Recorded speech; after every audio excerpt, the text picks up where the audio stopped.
प्राजक्त तनपुरे यांनी शरद पवार यांच्या राष्ट्रवादी काँग्रेसला धक्का देत भाजपमध्ये प्रवेश केला। ते भाजपमध्ये दाखल झाल्या लगेचच त्यांना अहिल्यानगर मतदारसंघातून उमेदवारी सुद्धा देण्यात आली। या राजकीय खेळीमागे अहिल्यानगरचे पालकमंत्री राधाकृष्ण विखे पाटील आणि माजी खासदार डॉक्टर सुजय विखे पाटील यांची रणनीती असल्याचं बोललं जातं। पण त्यांच्या विरोधात अजित पवार गटाच्या दत्तात्रय पानसरे यांनी उमेदवारी अर्ज दाखल केला आणि अहिल्यानगरमध्ये अर्ज माघारीच्या दिवसापर्यंत हाय व्होल्टेज ड्रामा रंगला। अजित पवार गटाचे दत्तात्रय पानसरे हे कोणत्याही परिस्थितीत निवडणूक लढवण्यावर स्ट्रॉंग होते। अर्ज माघार घेणार नाही अशी स्पष्ट भूमिका त्यांनी घेतली होती। पण शेवटच्या क्षणाला अशा काही घडामोडी घडल्या की पानसरे यांनी माघार घेतली आणि तनपुरेंचा बिनविरोध निवडीचा मार्ग मोकळा झाला। नेमकं काय घडलं पाहू। जिल्हाधिकारी कार्यालयात दुपारनंतर खरं तर वेगाने घडामोडी घडल्या। पानसरेंना समजावण्यासाठी आमदार संग्राम जगताप हे स्वतःहून जिल्हाधिकारी कार्यालयात आले। स्वतः प्राजक्त तनपुरे आणि मंत्री राधाकृष्ण विखे पाटील हे सुद्धा जिल्हाधिकारी कार्यालयात दाखल झाले होते। संग्राम जगताप यांनी एका बंद खोलीमध्ये पानसरेंबरोबर चर्चा केली। त्यावेळी या चर्चेमध्ये पानसरेंचे निकटवर्तीय बाळासाहेब नाहाटा आणि विकी जगताप हे सुद्धा सहभागी झाले होते।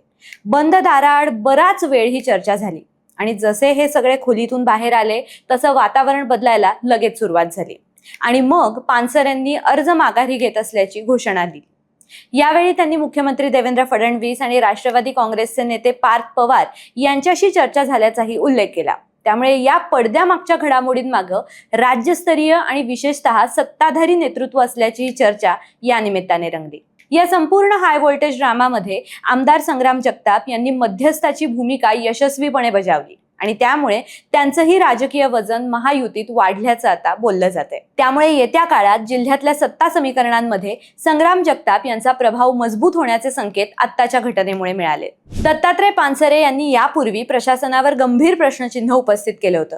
मी स्वतः उपस्थित राहिल्याशिवाय माझा माघारीचा अर्ज वैध धरू नये असं पत्र त्यांनी यापूर्वी दिलं होतं।